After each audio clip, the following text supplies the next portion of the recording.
Movimento Internacional do Sul Global.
Hadirin dipersilakan duduk.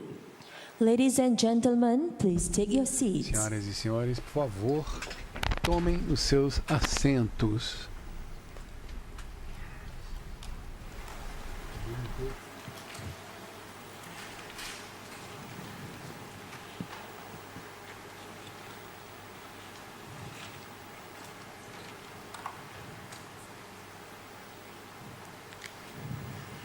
Mohon keredaan Allah.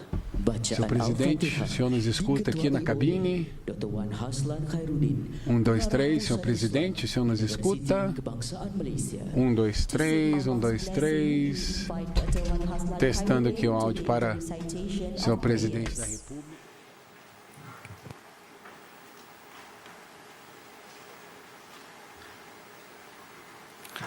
الفاتحة بسم الله الرحمن الرحيم الحمد لله رب العالمين الرحمن الرحيم مالك يوم الدين إياك نعبد وإياك نستعين اهدنا الصراط المستقيم صراط الذين أنعمت عليهم غير المغضوب عليهم ولا الضالين آمين.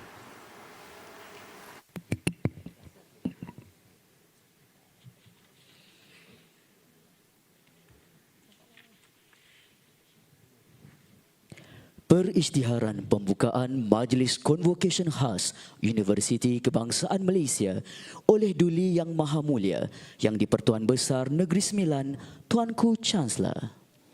Declaration of the University Kebangsaan Malaysia Special Convocation by His Royal Highness Nacional da Malásia, convocação especial de Sua Alteza.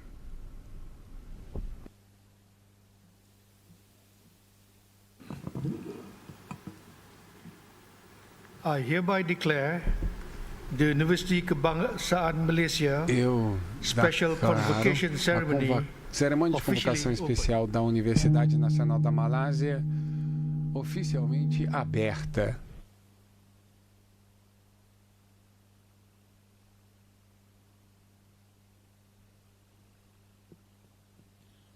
Pengumuman tujuan Majlis Convocation Khas Universiti Kebangsaan Malaysia dan penganugerahan Ijazah Kehormat Dr. Falsafah Pembangunan Antarabangsa dan Selatan Global oleh Naib Chancellor.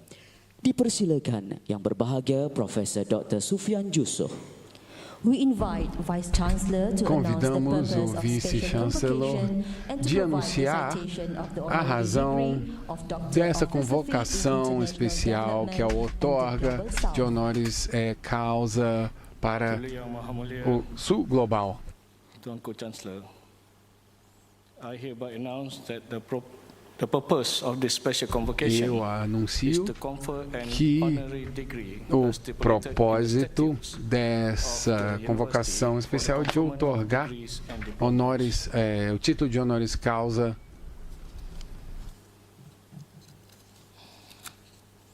Luiz Inácio Lula da título Silva, honoris causa ao senhor Luiz Inácio da Silva. É realmente uma grande honra receber Vossa Excelência Luiz Inácio Lula da Silva, o presidente da República Federativa do Brasil, por meio dessa convocação especial da Universidade. A presença do senhor é um grande privilégio para a nossa universidade, é um símbolo da amizade entre o Brasil, a Malásia, o povo da Malásia, como também o povo da ASEAN, especialmente agora na sessão que vai aceitar o Timor-Leste, que fala português, como membro da ASEAN. Muitos de nós torcemos pela seleção brasileira e nomes como Ronaldinho, Neymar, Pelé e também os pilotos de Fórmula 1 como Rubinho e o Ayrton Senna são conhecidos de nós. Todo mundo conhece o samba brasileiro e o churrasco brasileiro. E essa visita não é só um marco na nossa relação duradoura, mas é é sim um novo capítulo que esperamos nos levar a maiores intercâmbios culturais e acadêmicos em anos vindouros. Eu gostaria.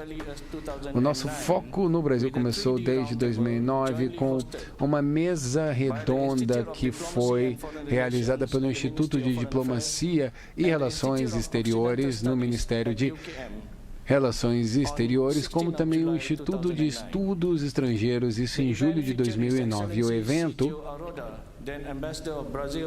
teve o embaixador do Brasil à Malásia, que falou sobre questões culturais da América Latina, com perspectiva brasileira. E nós tivemos também um centro de estudo no Instituto de Estudos Internacionais da Malásia, ICMAS, que foi estabelecido em 2018, é um centro de pesquisa muito ativo sobre a América Latina aqui no Sudeste Asiático e faz parte da Conferência de Estudos Latino-Americanos aqui na região da Ásia, e o Brasil é um membro fundador. E nós temos também o Instituto para o Meio Ambiente e Estudos de Desenvolvimento, que foi inspirado pela Conferência de 1992 no Rio, que é a cúpula do Rio de 92, realizada, obviamente, no Rio de Janeiro. No Instituto também de Estudos Internacionais da Malásia também reconhece a importância da língua portuguesa, onde nós temos pesquisadores, pois um dos pesquisadores é um brasileiro e o Brasil é, sim, um líder de comércio internacional com a Malásia. O Brasil também faz parte do BRICS e o BRICS admitiu novos membros e novos membros parceiros como a própria Malásia. E agora eu gostaria de apresentar Vossa Excelência Luiz Inácio Lula da Silva. O presidente Lula, como sabemos, não é só o presidente do Brasil, mas sim uma figura essencial na cooperação Sul-Sul e no BRICS. O Luiz Inácio Lula da Silva nasceu no dia 27 de outubro de 1945 na cidade de Garanhuns, na área rural do estado de Pernambuco, no Brasil. Lula é o 7º filho de 8 de Inácio da Silva e Eurídice Ferreira de Mello. Dona Lindo, que sempre foi um grande exemplo na vida do presidente. Ele estudou no grupo e escola Marcílio Dias, nessa escola pública. Em 1956, a família se mudou para a capital, São Paulo. E Lula conseguiu seu primeiro emprego na idade de 12 anos. Ele também foi um engraxate e trabalhou como office boy. Quando ele tinha 14 anos, ele começou a trabalhar no armazém Grais, Colômbia. Depois ele conseguiu um emprego em fábrica e começou a treinar com maquinário e fez um treinamento no serviço de ensino de trabalho, depois se tornando um metalurgista. E o diploma de torneiro mecânico foi o primeiro que ele recebeu na vida dele. Ele depois se tornou o primeiro presidente do Brasil sem um diploma universitário, mas foi ao mesmo tempo o presidente que criou o maior número de universidades públicas em toda a sua história e recebeu vários títulos de honoris causa pelo mundo. E, bom, também em São Bernardo do Campo e Diadema teve uma eleição quando Lula entrou, e na próxima eleição de 72 ele se tornou secretário. Em 1975 ele foi eleito presidente do sindicato com 92% dos votos, representando 100 mil trabalhadores que tinham votado nele. O Lula então deu uma nova direção ao movimento sindicalista brasileiro. Em 1978 foi reeleito presidente do sindicato e, apesar da ditadura militar tendo proibido greves, eles começaram a fazer greves. E em março de 1979, sob a sua liderança, 170 mil metalúrgicos pararam São Paulo com a sua greve. Em dia 10 de fevereiro de 1980, ele fundou o Partido dos Trabalhadores, junto com outros sindicalistas, líderes religiosos, acadêmicos, intelectuais. Em 1980, uma nova greve levou a uma intervenção federal no sindicato e a prisão de Lula e outros líderes com base na Lei de Segurança Nacional do Brasil. A primeira prisão política de Lula durou 31 dias. Em 1992, o Partido dos Trabalhadores, ou PT, já estava presente em todo o Brasil e ele então concorreu à eleição para governo de São Paulo naquele ano. Em agosto de 93, ele ajudou a fundar o Centro dos Trabalhadores Unidos e em 1996 ele foi votado como o deputado mais votado para o Congresso. Em outubro de 87, na idade de 57, Luiz Inácio Lula da Silva foi eleito presidente do Brasil pela primeira vez com quase 53 milhões de votos. E naquele mesmo ano, a Convenção Nacional do PT aprovou uma aliança para poder, então, suprir as dívidas sociais com a maior parte dos brasileiros. O primeiro mandato do presidente Lula colocou o Brasil no caminho correto, preparando o país para o crescimento econômico, ao mesmo tempo que tivemos progresso social e uma melhoria na distribuição de renda. Estabeleceu uma política para valorizar o salário mínimo brasileiro, para então criar um maior número de empregos, como também programas de distribuição de renda como Bolsa Família. Em outubro de 2006, o Lula foi novamente eleito presidente e no seu segundo mandato ele assumiu no dia 1º de janeiro de 2007. Naquele mesmo ano, o Programa de Desenvolvimento da ONU, PNUD, começou a colocar o Brasil na lista de nações com um alto índice de desenvolvimento humano.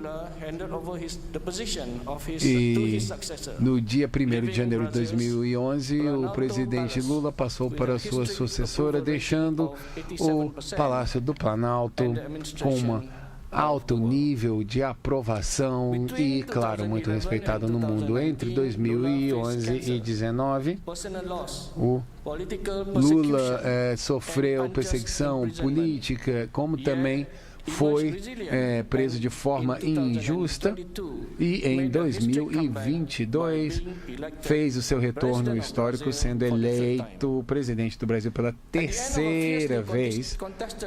E ao final foi uma eleição muito disputada. Lula se tornou o primeiro cidadão brasileiro a ser presidente do Brasil pela terceira vez, isso devido à vontade do povo. Mais de 60 milhões de brasileiros deram seu voto ao Lula. E hoje, a universidade aqui da Malásia está realmente muito honrada para outorgar o título de honoris causa de doutor em Filosofia e Desenvolvimento Internacional do Sul Global para Vossa Excelência Luiz Inácio Lula da Silva, o presidente do Brasil.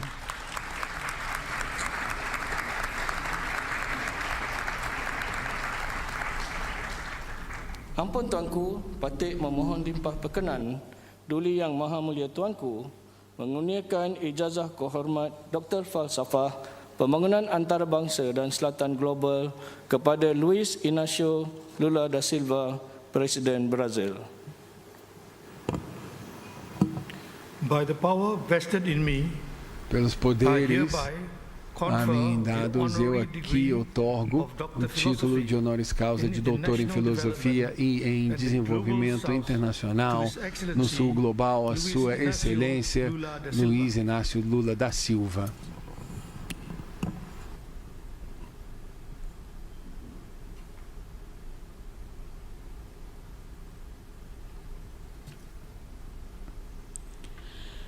Dipersilakan Tuan Yang Terutama Luiz Inácio Lula da Silva menerima ijazah kehormat Dr. Falsafah Pembangunan Antarabangsa dan Selatan Global.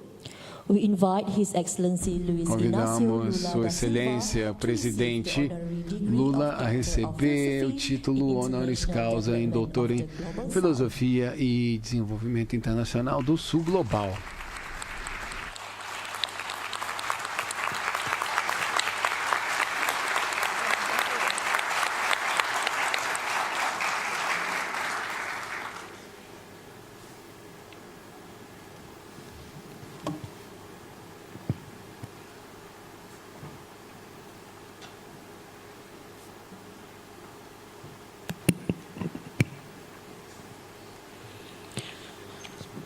Ucapan balas dan syarahan oleh Tuan Yang Terutama Luiz Inácio Lula da Silva dipersilakan. Acceptance speech by His Excellency E agora, um Luiz discurso Inácio Lula da Silva. será proferido pela Sua Excelência Luiz Inácio Lula da Silva, Presidente do Brasil.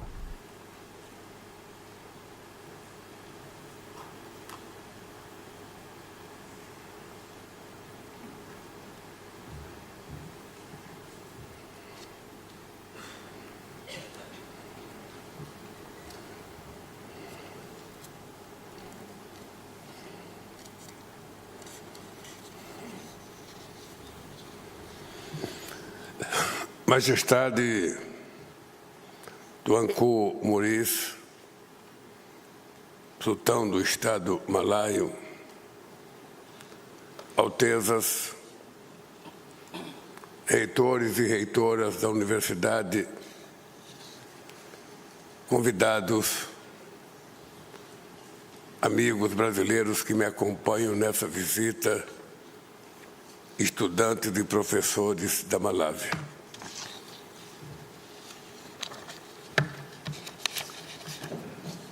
É com muita honra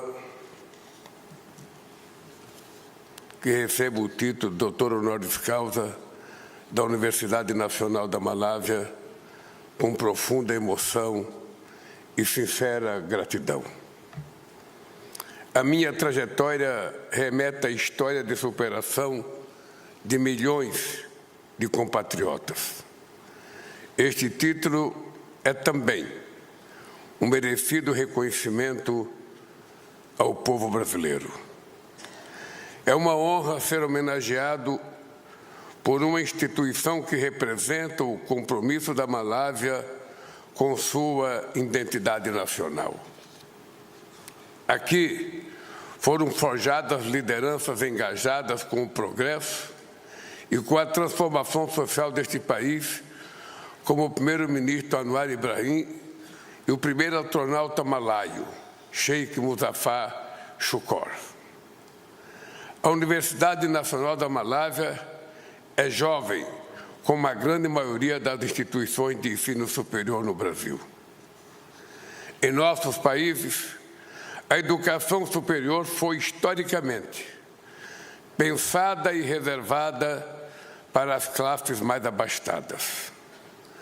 Para elites, muitas vezes mais próximas das ex-metrópoles do que do seu próprio povo.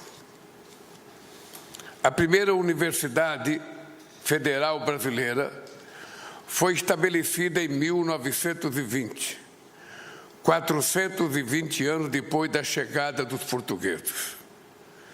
Tenho muito orgulho de ser o presidente que mais criou instituições de ensino técnico e superior, mesmo sendo o único presidente da República a não ter diploma universitário, e que abriu as portas das universidades aos filhos das classes trabalhadoras.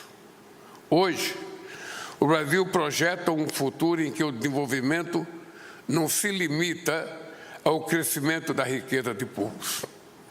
Sabemos que um amanhã próspero só chega com justiça social, dignidade e oportunidade para todos.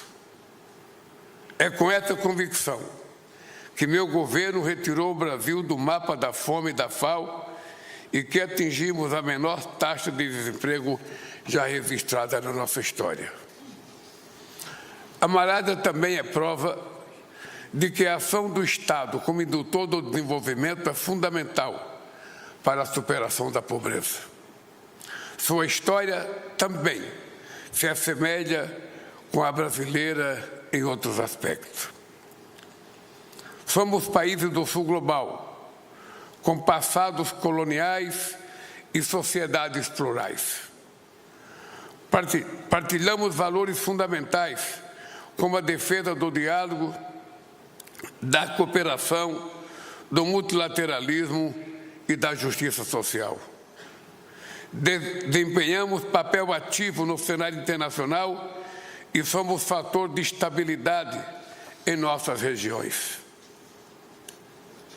A Laurea em Desenvolvimento Internacional e o Sul Global, que recebo hoje, confirma minha convicção de que o papel da política é enfrentar as desigualdades dentro dos países e entre os países. A política se constrói no dia a dia das salas e dos corredores das universidades. Nos momentos difíceis da história, professores e estudantes mantiveram viva a chama do pensamento livre, do valor da ciência e da defesa da igualdade. A ciência não se resigna diante da mazela de doenças socialmente determinadas ou de pandemias.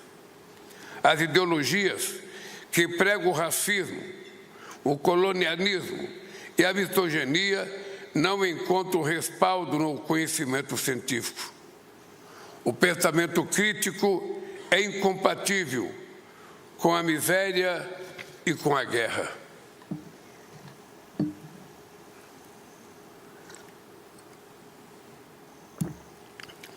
A juventude está indignada com o fato de que 673 milhões de seres humanos ainda dormem com fome todos os dias.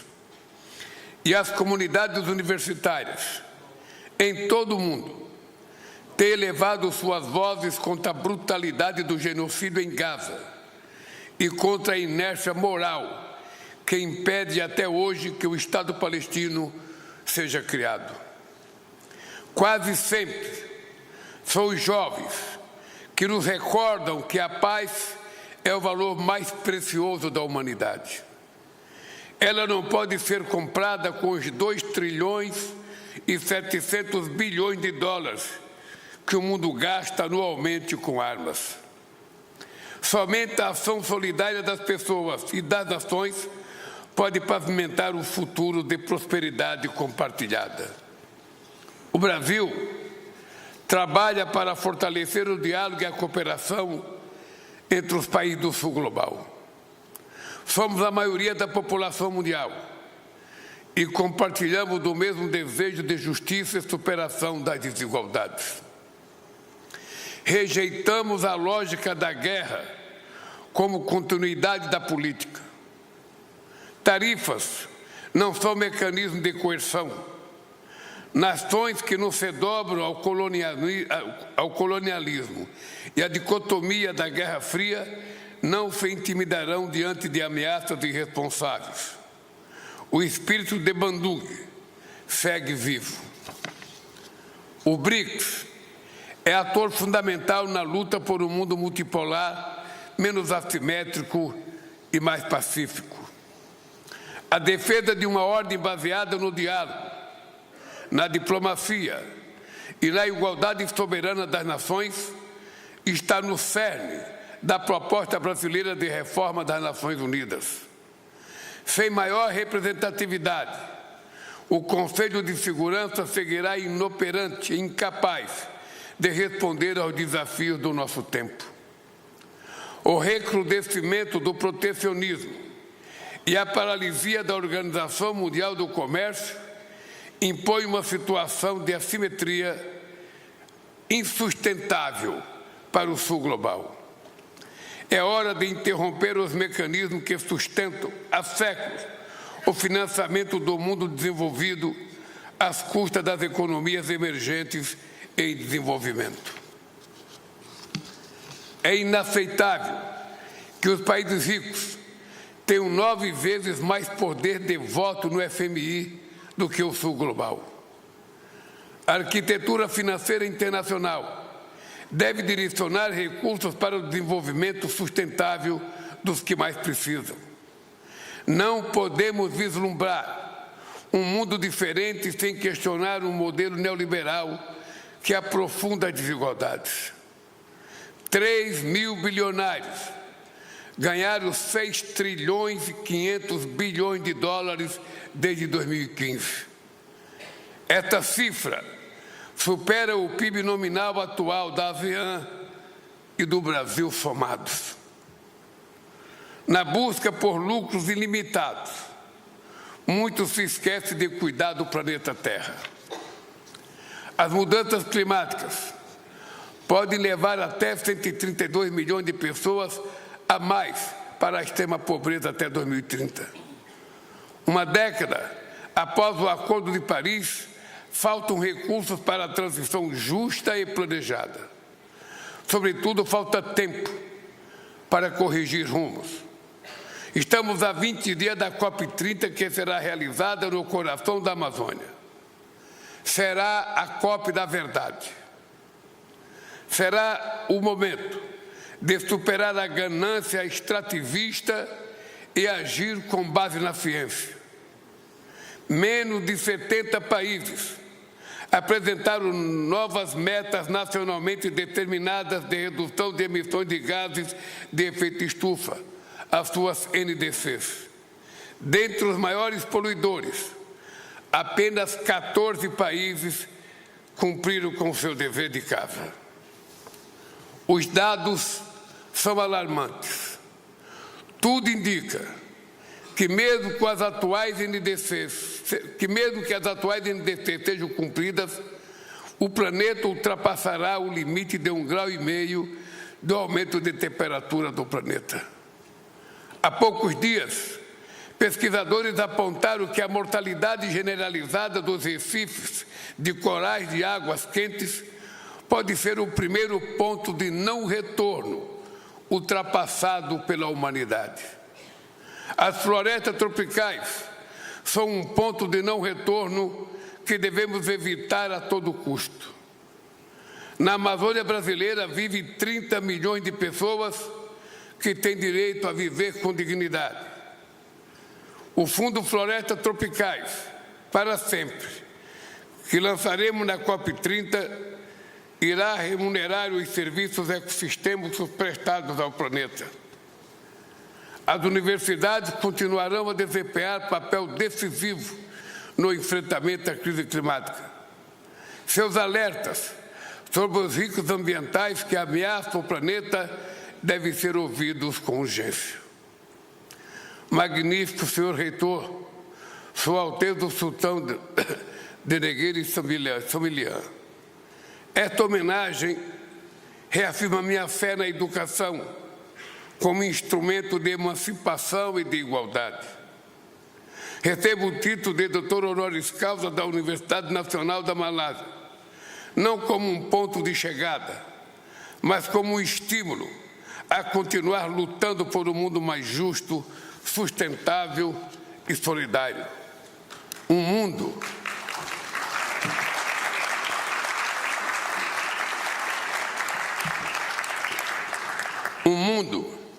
em que os países do sul global têm voz.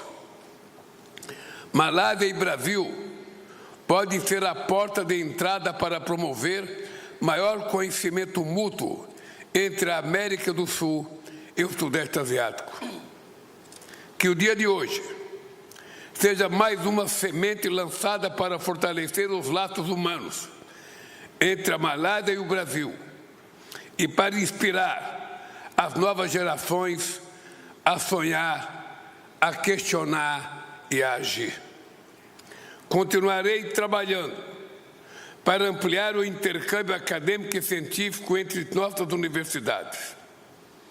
Espero que o português do Brasil possa ser ouvido nos corredores da Universidade Nacional da Malásia. E que mais professores, pesquisadores e estudantes malásios possam vivenciar as instituições de ensino brasileiras. Eles serão embaixadores da amizade entre nossos povos e formarão um corredor de ideias e inovação. Agradeço a Vossa Alteza Real, aos professores e estudantes dessa instituição e ao povo da Malásia pela generosidade. Esse diploma não é do Lula, esse diploma é de 215 milhões de brasileiros. Muito obrigado.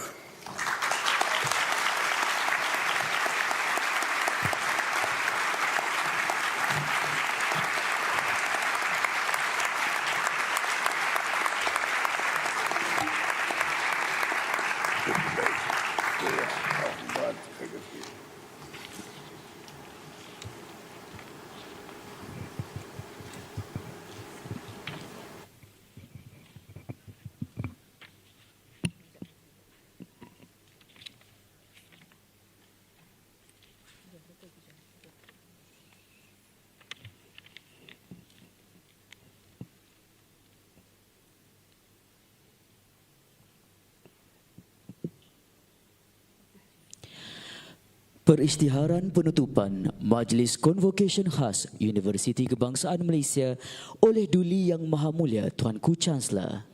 Declaration of closing of University Kebangsaan Malaysia Special O Convocation. encerramento da cerimônia de convocação especial por Sua Alteza, o Chanceler. Eu declaro a convocação especial da Universidade Nacional da Malásia oficialmente encerrada.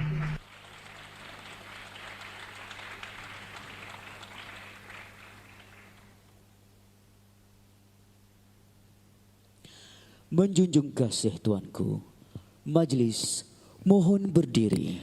Menjunjung kasih Tuanku, ladies and gentlemen, please Senhoras e rise. senhores, por favor, fiquem de pé.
Perarakan Duli Yang Maha Mulia Tuanku Chancellor dan Duli Yang Maha Mulia Tunku Ampuan Besar Negeri Sembilan keluar Dewan, Majlis dengan hormatnya mohon terus berdiri.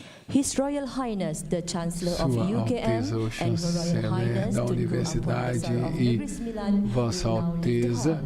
Ladies agora and vão gentlemen, sair please remain standing. do nosso hall aqui. Senhoras e senhores, por favor, mantenham-se em pé.